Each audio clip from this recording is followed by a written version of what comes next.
If this video has found you, that means your sadhana journey has already begun. Day 10 is forgiveness. गेल्या 2 दिवसात मी श्रावण सिरीजमध्ये post करू शकले नाही, त्याबद्दल सॉरी. स्वतःला माफ करून फॉरगिव्ह करून पुन्हा सुरुवात करते. कधीकधी आपल्याला काही लोक अशा काही गोष्टी म्हणून जातात किंवा अशा काही गोष्टी करून जातात ज्यामुळे आपल्याला हर्ट फील होतं आणि आपण ती जी गोष्ट आहे पुन्हा मनात जगत राहतो. वाटतं की एखाद्याने सॉरी म्हटलं की त्यानंतर आपल्याला पीस भेटेल. पण आपली पीस त्यांच्या हातात असायला हवी का?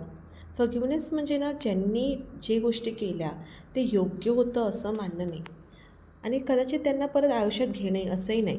It simply means choosing yourself over the pain. जे झालं ते बदलता येणार नाही, पण पेन किती दिवस कॅरी करायचा हे आपण ठरवू शकतो. जे झालं ते एक आयुष्याचा भाग होता, पूर्ण माझं आयुष्य नाही. तर दिस श्रावण आजची साधना फक्त एवढीच, की तुम्ही प्रार्थना करा की हे देवा, मला या व्यक्तीपासून नाही तर पेनपासून मुक्त करा. कदाचित ते जे हर्ट आहे, ते जे पेन आहे, ते सरेंडर करा आणि स्वतःला खाली करा. ओम नमः शिवाय.